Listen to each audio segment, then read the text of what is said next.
Hi, it's MJ, and welcome to Key to the Keys, a podcast that explores the stories of local residents who have made the islands of the Florida Keys their home. Each week, I'll be sitting down with local business owners and community members who will share their personal journeys of relocating to this stunning destination and offer their unique perspective on what it truly means to live, work, and thrive here in the Florida Keys. So, whether you're considering a move, looking to start a business here in the community, or simply curious about life in this tropical paradise, my hope is that these stories will inspire you to take that bold leap of faith and live the life you want. All right, welcome back to Key to the Keys podcast. I know it's been a little while since the last episode, but I'm so excited to be back. I've been really busy recording some incredible conversations with people from all across the Florida Keys, and I can't wait to start sharing them with you. I'm especially excited to kick things off today with my guest and friend, Allegra. About 4 years ago, she traded the fast-paced life of Brooklyn, New York for the slower rhythm of island life on Big Pine Key. Using her expertise as an interior designer and her personal experience transforming and managing her own vacation rentals, she has found her niche here in the Keys, helping other owners design beautiful, functional spaces that not only stand out from the competition, but create memorable guest experience that keep visitors coming back year after year. For today's conversation, Allegra invited us to one of her beautiful vacation rental properties inside here at Hawks Cay Resort on Duck Key, and I can't think of a more fitting place to hear her story. Let's dive in. Well, thank you, Allie, for having us here and your beautiful rental on Duck Key. It's gorgeous, and we all just saw a preview. If you're watching it on YouTube, you saw a preview of her beautiful rental that you can rent, which the link is in the description. And for anybody that's listening, we put the link in the show notes as well. So thank you for letting us do the interview here. I'm so excited. Yes. So we just recently met this year. But I do know, you've told me a little bit about your story and your background, but I'm excited for our listeners to get to know you and your Florida Keys story. Right. And what you're all about here in the Keys and your business. We met through social media. Yes, social media. Even though we live locally, both in the Keys, distance a little bit, right. Lower Keys and Upper Keys. Right. But social media has been so great to connect with people, not only locally, but far away as well. Makes it easy too, a lot easier to connect. With life gets authentic busy. Way. Life gets busy. You can't always go out and about to meet people. Like if we were I'm sure our paths would have crossed eventually. Right. Being in the home business, and both being creatives, but it might have happened. Might have taken several years, and instead, instantly. Connect, like you said, on a more authentic way. And it's been so good because I enjoy meeting new people all the time and networking and learning about what other people do and everyone's stories. So it's just been amazing so far, and it's so great to know you. No, but I want to let people know, like, she just reached out to me. I mean, I started following her, she started following me, but she just reached out like a cold DM and was like, hey, do you want to connect? And I was like, absolutely. So coffee. Don't be afraid to just connect with people, because you never know where it's going to go. Absolutely. And now we've built an awesome friendship, and we've been connecting several times, and just more to come. Yes. So Allie, I did give everybody a little bit of a little bit bio on you, but I want you to introduce to everyone who you are. Sure. Your business here in the Keys, but we'll start with a brief little background of where you were living before the Keys, what we were doing before the Keys, and then we'll jump into your relocation story. Okay, great. Sounds good. Okay, so I'm Allie Muzzillo. I run an interior design business called ACM Interiors down on Big Pine, but I service all of the Keys, and I specialize in residences and vacation rental properties, helping them be more profitable, helping them to be, of course, prettier and just more successful overall in this really competitive Keys market. Awesome. Yeah. And so before the Keys, where were you living? I was living in New York City for a number of years. I lived in Brooklyn when we moved. My husband and I and our 2 cats moved, drove down, and we've been here ever since. It's been about 3 years. And we're really loving it. That's awesome. And what were you doing? Were you doing interior design in New York prior to this? Okay. Yes. So I was, I had a shop. Before that, I was in publishing. So that was kind of my main reason why I was in New York City, to work in magazines. And I started working for Shelter Publications and got a great education from that. And in terms of like art and art history. Kind of got an education from my mother and grandmother, who were also artists, and so they kind of exposed me to that at a young age. My mom also dealt antiques and vintage clothing, so I kind of got into that world very young, going to Brimfield and doing that with them. And so it was kind of a natural progression. So I got into magazines, and then I eventually went to my love, which is shelter pubs, and obviously designing and decorating, and yeah. And so my husband and I, again, 3 years ago, we had a brownstone that we completely got renovated, and we sold that, and we moved down here. Yeah. Just on a whim, or was it kind of so premeditated, or was it just like, this is what we're doing? And right. Tell us a little bit about like how did you decide from New York to the Florida Keys? Because those are two big differences. Really, yes, really a contrast. So as far as New York, I think with us, we felt as though that chapter had ended for us, really, in a lot of different ways. And so we wanted to be close to the water. We wanted to kind of see what maybe living on a tropical island might feel like. And I wanted to experience that. And so he did too. And we moved down and got a nice place on Big Pine, as I said. And we're it was move-in ready, which was great because we had just done a reno and we didn't feel like doing that again.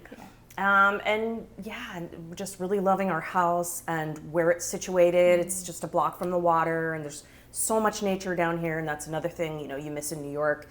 No nature, not a lot. You really have to go out to seek nature within the city or leave the city to do that. And the going it just became sort of, I don't want to say boring, because it wasn't. It's never boring. I love New York. We didn't think we'd ever leave, but it was just time. And again, time for a new chapter. And, the contrast again is just so great. And so things are a lot easier here for us. It's a lot slower. And it's just beautiful every day. So, yeah. Yeah. Now, were you familiar with the Keys? Had you been down visiting often? No. Okay. So we were familiar in the way that we came down and looked and spent some time here before taking the plunge and buying and moving. But I had been on a family vacation once to actually Duck Key, where we are now, and and Hawks Cay. So that was just kind of like, it was always on my radar, and I just thought, what if we could get a place here and rent it out, and my husband manages the properties. We have one here and one in Massachusetts, and and so he's been really busy with that. He's always busy. I mean, that's another business, in addition. So yeah. Okay, so was this the first property here, your rental, that you purchased first? We did actually purchase the rental first. Yes. Yeah. But it's true. And then we purchased our home. Gotcha. Yes. So what made you decide to on Big Pine? Did you view all the Keys, or were you locked in on the lower Keys to begin with? Our aim was to have an income property that was separate from where we lived, because we'd always done Airbnb. We've done it all when we lived in Brooklyn. We've been doing it for about 15 years. Been super hosts that whole time, and during the course of those years, we've had 6 different properties that we've done, and 2 of them actually were in my home. Okay. And then, sorry, I don't want to say that actually. No. Okay. Yeah, we can cut that out. Sorry. So, starting over. So we had lived in close proximity or on the same premises as Airbnbs in the past, our own Airbnbs in the past, and we decided we didn't want to live. I'm not going in the right direction here. Okay, cut. Okay, let's go back to what did you ask me again? How you decided on Big Pine Key. Right. Yeah. If you were looking at all the Keys, or if that you zeroed in on the lower Keys. We had zeroed in on the Lower Keys, but we quickly found that Key West wasn't really in our scope of what we could afford at the time. So because we wanted an income property that was separate from our main residence. So in order to do that, we kind of had to make concessions where we lived on a permanent basis. Yeah. Yeah. So Big Pine was it was still the Lower Keys. It was still close enough to be near the action in Key West, and we get down there all the time. Nice. And it was just, it had a supermarket. It was close to kind of everywhere. Close to Marathon, close to Key West, centrally located, right on Bay Honda, which is, beautiful beach here. And then we just our house is great. I mean, it's really cool. It's designed kind of just all wood and kind of like the interior of a ship. Oh, cool. Yeah, so it was a really special house. Yeah. And so we weren't seeing anything we liked until that house. And it was just kind of my husband was really the vibe, into it. you're like, this is it. Yeah, No absolutely. questions asked, So we were open, but we definitely knew that was the place for us. I always tell people, you're going to feel it. You're going to walk into a home, and you're instantly going to feel like, this is the one. Yes. It sounds like that's kind of like what you and your husband felt like. You're like, okay, this is it. Like, yes. I mean, we were just seeing, it's crazy. There's a wide scale of properties down here. And like you said, you have to be open. Absolutely. Yeah. So we did see the potential in a lot of places, but we didn't want to take that on. Right. Especially being in a brand new location, brand new area. That's a big move, and then to take on a big renovation project, it could make that move feel even more overwhelming. I mean, we even explored building from scratch. Oh, wow.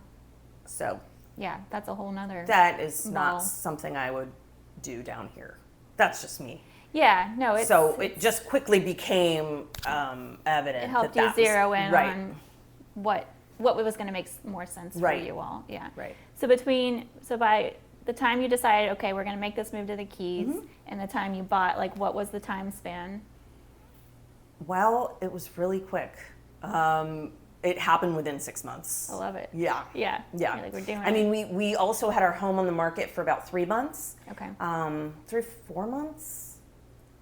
3 months, maybe. Sorry. And then, and at that point, you just have nowhere to live. So you just have to do it very, very quickly. But we had already, as soon as we put the home on the market, we came down here and looked around and kind of got the lay of the land. Yeah. Mm-hmm. And were you working with a local realtor to help you? So we found this place on our own. Okay. And we knew immediately that we wanted this unit. There was some rigmarole, but we had to get shown the property but it really was quick. Yeah. And that person who showed us the property, it was just for this property. Yeah. And then as far as the home in Big Pine, we found that on our own too. Yeah. Yeah. And we worked with that realtor. Gotcha. Yeah. So you locked in on We had our own realtor as well. Yeah. So you had Sorry. Wait. So what we did was we purchased this place knowing we wanted it. Yeah. You were Right locked up in on front, Duck Key for your investment property. So the realtor that we worked with merely showed us this place. And we also had our own realtor who we decided on based on the fact that she was so nice. She went above and beyond. She just knew everything. Every question we gave her, she came back with immediate, if not the same day responses. She hustled. Unfortunately, she moved. Aww. But so she was great. And then she kind of helped us with the paperwork and all of the Florida things that we had no idea about. It can be overwhelming. So she negotiated our price on this house and negotiated the price on our main residence. However, there were brokers representing both of these properties separate. Yeah. So you had locked in on Duck Key because you knew that's where we want our investment properties. Yes. Did you move in here first then and then start looking for a place? when everything had gone through, we moved into our main residence first, and then began the process of giving this place a facelift. Gotcha. And we took about 3 months to give this place a facelift. We needed new flooring upstairs and a whole host of other things that we had to do. And so that took us about 3 months to get it up and running. Nice. Yeah. And so you said your husband is managing the property. So how has it been, like, self-managing? Because this is a nightly rental, so you're having the turnovers. It is. Yeah. So how has that process been helping? Managing on your own, but like cleaning people and like other things that are involved in it. Yeah. How was the process getting started, getting renters in, and like what do you feel has been the best thing for you to make the process smooth? So when we came, we didn't know anyone, and you touched on something at the beginning of your question, the nightly limit, basically no limit. So that's another thing to kind of think about down here. We wanted a place that had a nightly rate, and of course in Key West there are nightly rates down there, but it's very, very expensive to own a license, and so not many people do, but except for hotels and large companies and such. But many people like us, it's really cost prohibitive to kind of change your occupancy or what is it called? It's not occupancy, but it's your transient license. Transient license. So it's called a transient license, which has bad connotations, like. Yeah. But anyway, so not every place down here is nightly rental. Very, very, very few. Mm-hmm. So this was also one of the reasons why we picked up Key, because we had that capability.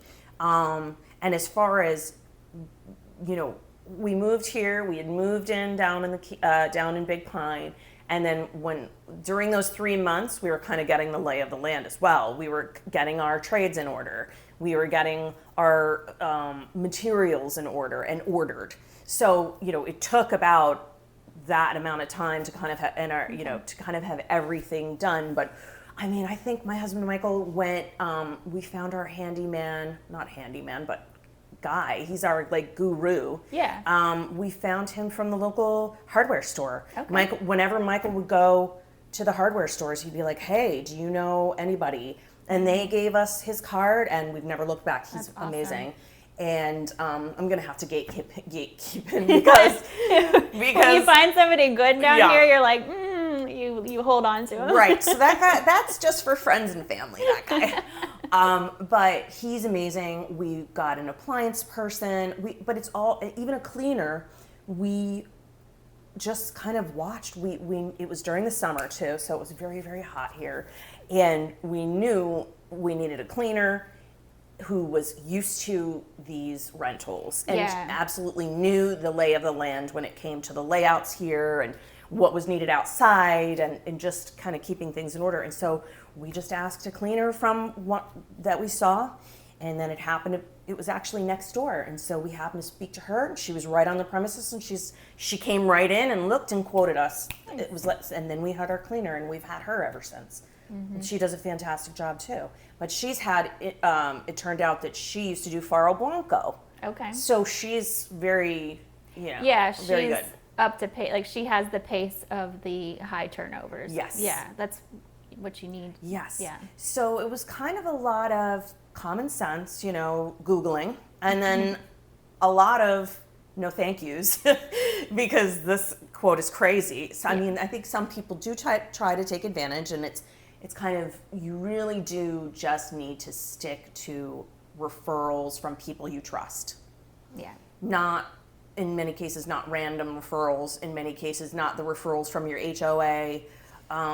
I really do think that everyone should do their due diligence and not be lazy on that front, because there are a lot of fly-by-nighters down here, 100%. and you do hear a lot of stories. So yeah, excuse me, but it's been good so far, and it's just kind of trust your gut. If you get a crazy estimate, it's like a doctor's diagnosis. You're gonna go get a second opinion.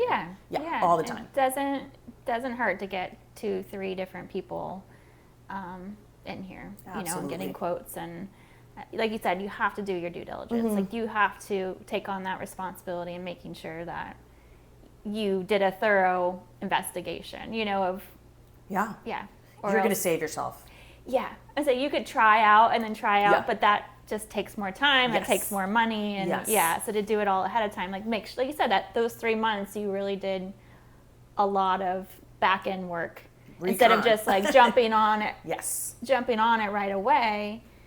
It's probably saved you time and money in the long haul by taking those 3 months ahead of time. And right. And also ordering supplies and things like that. Those were even taking a long time back then, and right now there's that added tariff situation. So materials take a long time. Sometimes things aren't available that were available, or they turn not available overnight. So it does help to kind of have a plan. You need a plan, and the execution and order that you do it in is really important. Yeah. If you want to get a rental up and your deadline. Was that the spark to focus your interior design on vacation rentals? Because you had seen, you were in it. I mean, you were personally in it. You were seeing what needs to happen, what works, what doesn't work. Was that what was the inspiration to not just do interior design, but to really focus on vacation rental, like interior design for vacation rental owners? So I think the main reason, is because I wanted to carry my design stuff that I was doing in the city. And I think we touched on that, but yeah, I was working for a lot of people remotely. I did a lot of remote projects and stuff in the city too.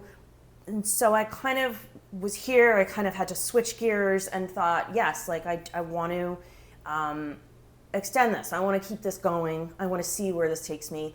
And the decision to specialize, yes, it was born of the fact that we've come down and we've gone through the whole process of buying, of renting, of, all of that.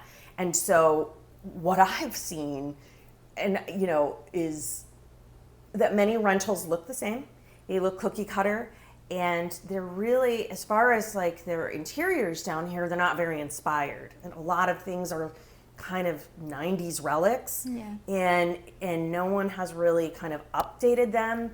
And when you do get into an HOA or a hotel kind of situation like this is, if you're part of their program, they make you buy furniture, every 5 years or something like that, and that can get very expensive. So we didn't want to do that. So that's why we manage our own properties. And I think that if you're going to invest in a rental down here, ideally you should be close. You should live close, because no one's going to care about your property like you. No one's going to take care of it like you. And it's tough having, putting your trust, your full trust into someone who's going to steward it the exact way you would. Yeah. Yes. So our decision to manage the properties on our own has always kind of come down to a financial one. They do, if someone manages your property, they take a fairly large cut in some cases. I know it's here on Hawks Bay, it's 50%. Yeah, that's a big number. Yeah, but if you want to be hands off completely, that is also an option. But yeah. Know that. Exactly. Know that. Yeah, again, doing your due diligence, finding out exactly what that's going to. And if that makes sense for you, do it. Yeah. Yeah. And I'm thinking about maybe offering my husband is offering some management to others. But we'll see where that goes. Yeah. We're not entirely sure yet. I mean, but if you ever big business. Yeah, if you ever here. need something. Yeah. And your audience, hey. But have I kind of gone in circles? Have I answered your questions? Well, yeah. No, so that your personal experience with vacation rentals has sparked you to specialize, even though you do all interior design work, but you're honing in on helping. I need that's not being met. Yeah, exactly. Yeah. And no, I think it's great. I think it's smart, because there are so many people down here that have we are primarily a second home location. Absolutely. And a lot of those second homes, whether they rent it out full-time or part-time, a lot of them are being rented. And especially if you're needing them, to meet a certain financial goal, you can come in and say, look, this is what I can do, because the interiors are important. Everybody is searching online, and I tell people that, like, they're gonna know in 15 seconds whether or not they want to rent it just based on the pictures. 5. Yeah. 5 seconds. Boom, they're gonna just swiping They'll through. Scroll right past. So like you said, if yours can be different, if yours can stand out. In those 5 seconds, yes. But then also, you have to make sure once they're there, they have a great experience. And so we've kind of talked about what items you can have, not just to make your home look great visually in photos, but what's going to keep your guests coming back year after year based on the interior space and the flow of the home. So can you give people a little insight as to what, if they're looking to rent out their home, a few little tips on what they could be doing to make their home appealing visually, but also, to bring guests back and leave good reviews. I think a lot of it is similar to hiring a home stager, or that idea of hiring a home stager. If you're selling your home, you want to sell your property to the guest, to the potential guest. So again, you want to get their attention in that 5 seconds. So you want to have fresh linens, white, preferably on the beds. That's hotel style. So you want to kind of emulate a hotel best you can. There's some greenery here. The artwork harkens back to the location that we're in. The color palette also kind of needs to match, but it really needs to be neutral. None of those garish turquoise colors anymore. It's played out. It's too much. It's too literal. We need to just dial it back with the palette to appeal to the most people. I think also having fresh paint on the walls, fresh furniture, fresh linens. What other things can I say? Well, the elements here, like the outside elements, because we're all about the outdoor space here. Whether you're on the water or not, you're going to need to really zhuzh up your outdoor space. Right. But the elements can be super harsh. So, like, what do you recommend on? I say if you don't have the money for landscape, I think xeriscaping is the way to go with stone, and so it requires minimal watering. A lot of succulents do so great down here. Really, again, kind of do a little bit of research into the plants that deer and iguanas don't like. That is a major thing down here. Down on the lower Keys, it's deer, and then here it's iguanas. And both, though, in the lower Keys. But and so, outside you want to have furniture that's not rusted, that kind of holds up to the elements. And as soon as you see, your rental should not be a place where your furniture has gone to die. It should not look like... It shouldn't look like, sort of mismatched and like things you've brought down from Minnesota that no longer fit your lifestyle up there. It should look like the Keys. Your home should look like the Keys. It shouldn't look like a hunting lodge or a sports fanatics lair or something, or man cave or whatever. That's also a really polarizing thing. I'd tone it down on the family pictures, the sports memorabilia, the Jimmy Buffett memorabilia. Just have surfaces just really neat and clean, just as you would in a hotel. Be very, very responsive to your guests. If they have a question, answer it right when you receive it. That kind of goes to the fact, do you want someone to manage your place, or do you want to be on call? Yeah. That helps with the guest experience as well. So if, what would you say are like the big pieces, interior wise or exterior wise, that they should invest their money in? Like, what would be like 3 big pieces you say, yes, spend the money on that? Like, don't cheap out on that. Don't cheap out on mattresses. Don't cheap out on linens. And there are very affordable linens that you can get on Amazon and other places, and you just keep ordering them. Have all of them on hand. Have extra pillows. Don't cheap out on a sofa. Don't cheap out on a sofa bed. Don't cheap out on the things that guests see and use the most. Okay. Yeah. Anything else, you can kind of go a bit downgrade from what you might be used to in your own home. But everything needs to be durable. Everything needs to resist stains and sun lotion and the sun itself. So moisture resistant, fade resistant, stain resistant. That's what you're looking for. Floors, you really, in a rental, I mean, if you have wood, amazing, that's great. Vinyl, there's so many different vinyl options that you have now that look really good, and that will never deteriorate. So that's a really good investment if you kind of go grade up in vinyl, but it doesn't have to be major. I had something in my mind. I wouldn't carpet. Carpeting is a no-no. Rip that carpet out. It traps stains, hair, moisture, dirt, sand, everything. So carpet is a no-no in a rental. Unless it's on the stairs, stair runners, that makes sense to me. Safety. Yes. And noise. So you don't want people, waking everybody up, creaking up and down the stairs when you're trying to sleep.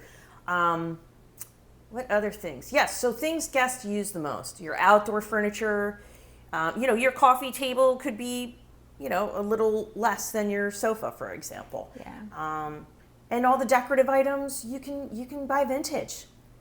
I mean, and that will give you just a sense of place automatically, because there's so many great, nautical keysy things at a tag sale, at an estate sale, at a thrift store, online. I mean, you can really... That's where you can really add the keysy vibes, keep everything else neutral.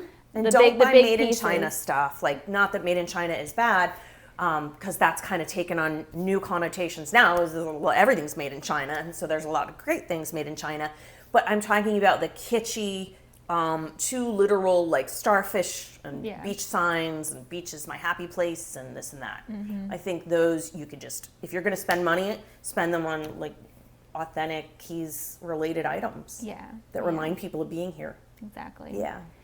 So if somebody wanted to work with you, what would it look like? So do you have different like tiers of options available? Like if they want to be a little more hands-on but need some guidance, or if they want to completely be hands-off, like what do you offer? So mainly we start with a phone call, and it's basically 20 to 30 minutes, and I kind of get what you're looking for. I learn about that, and then I kind of, and you would, if you were calling me, we would both gauge on whether we'd be a good fit, and then once we decide that, I would then send you, an invitation to work together, whether it be on an hourly basis, for people who might just want a furnishing plan or things like that. I mean, I do have packages for furnishing plans.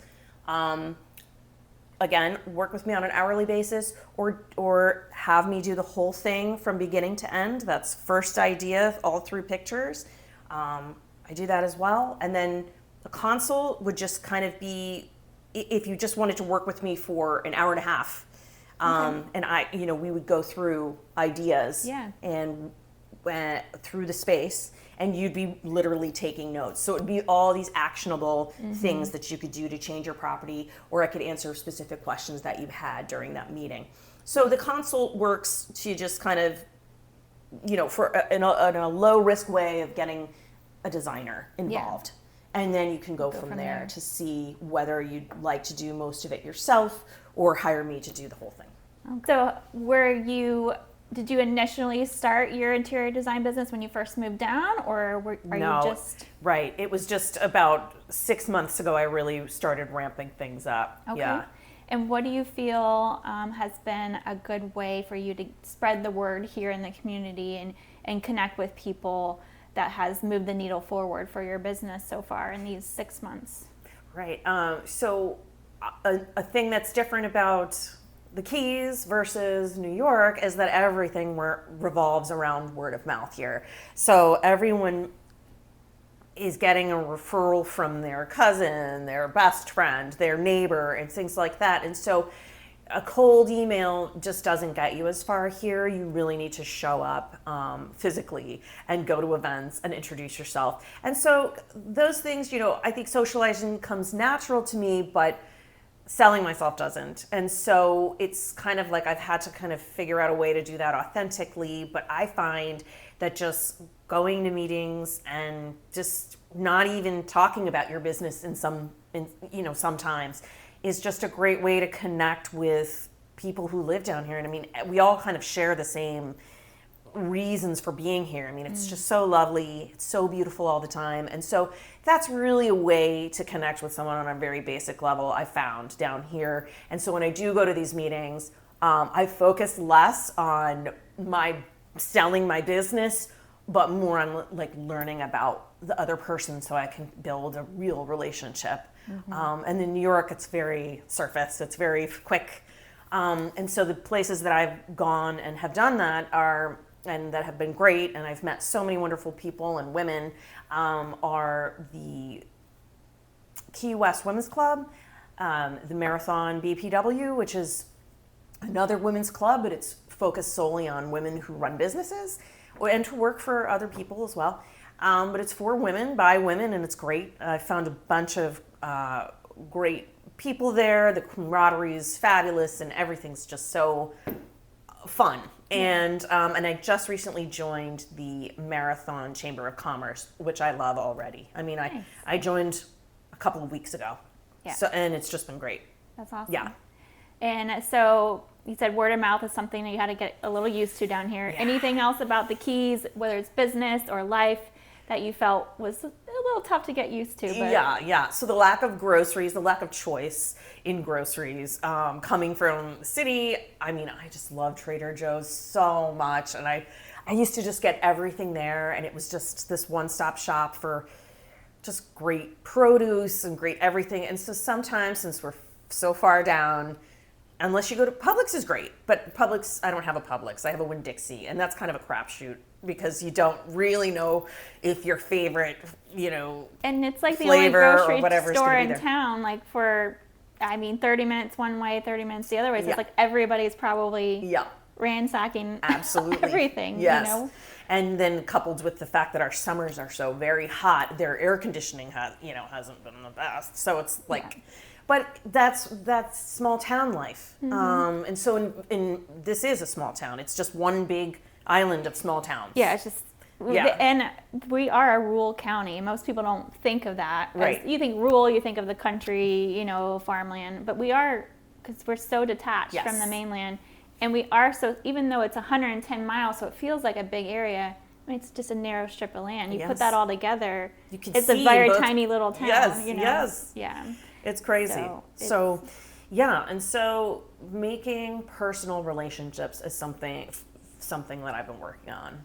And it's so far, as soon as I tried, the results were immediate. It's not like social media either, where you're relying on that down here either, because you really want to just make solid connections with people. Mm-hmm. Yeah. Yeah. And that's where social media kind of falls flat in a lot of ways.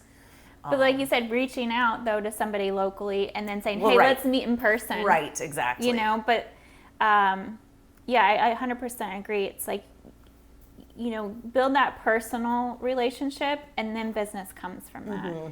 But to start it off as a business relationship, it's really hard down here. Like, people want to know your story. And everyone's from somewhere else. Yeah, so you can all have a nice, you can always relate to people because everybody's from everywhere. Yeah. And you can really just come as you are down here. Yes. You can be your person. You can be whoever you want to be. And nobody cares. It's just like, But that's another thing that's unique, I guess, to the Keys, but maybe not. But people come here, and it's kind of the motto: come as you are, be who you are. There really is, everyone just kind of sets their status aside and comes here to be in the moment, enjoying the Keys relaxation, the no stress island time, and the lifestyle. Was that a change for you, or do you feel like? Oh, absolutely. I think my husband and I both find it really refreshing to just be able to kind of, again, come as we are. There's no pretense. Kind of all of that falls aside. I think in a big city, you're on this kind of mission to, again, kind of sell yourself all the time, and everything's kind of really surface. So you kind of get really used to just, in a nutshell, saying what you do and who you are, and because everyone's interested in that. I mean, it's really about what are you doing, because the city's all about what are you doing. Here it's much more like, oh, you know, what do you do and how do you relax? Yeah.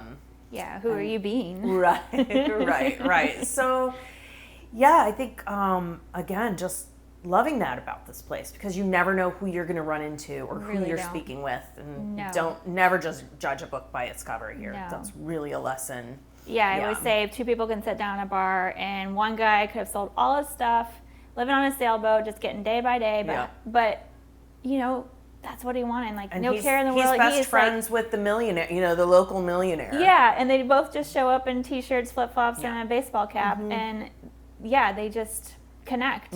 And they're not connecting over their status, they're connecting over what brought them there and why they're there and what fish they're catching and what bar they're going to next. I mean in a lot of ways it is like that. It is. So you can really connect with on different levels. Not just work or, you know, status. Most definitely. What was the question I asked after that? I asked a different question after that and I can't remember. Okay, so we'll go back from my website. There was such a good flow, and I was going to ask you, what your, like... Relaxation. Yes. Okay. So speaking of, you know, relaxation, let's say, you know, you have the day off, you're not managing your property, you don't have any interior design work going on, like, what would be your ideal day itinerary in the Keys to enjoy everything that the Keys are all about? What would that look like for you? I think it would probably be a day on the water, a whole entire day, sun up, sun down.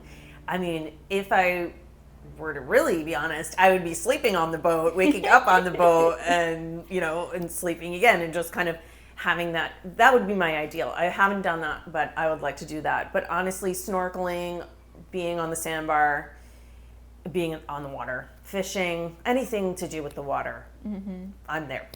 That's my ultimate. I always tell people it's a huge part of the lifestyle. Like, it's an awesome place to live, but you have to love the water, or you have to at least love being near the water, or revolving the activities around the water just outside. And so you have a boat, you all get out on the boat? Well, we have a little sailboat, and we have not had the pleasure of getting her out yet. I think we've got some issues with the trailer. So we're kind of prioritizing that in terms of what do we need to do first before we deal with the trailer. I think a lot of people kind of down here have those kind of conversations. You know, what's on our list of priorities? But the boat should be high. A lot of the boat is first. But you know, having a boat is many expenses. It's always maintenance. People always say it's better to have friends with boats than to have your own boat. Absolutely, and I think we're realizing that more and more. But so we'll go out on other people's boats. We have neighbors that invite us.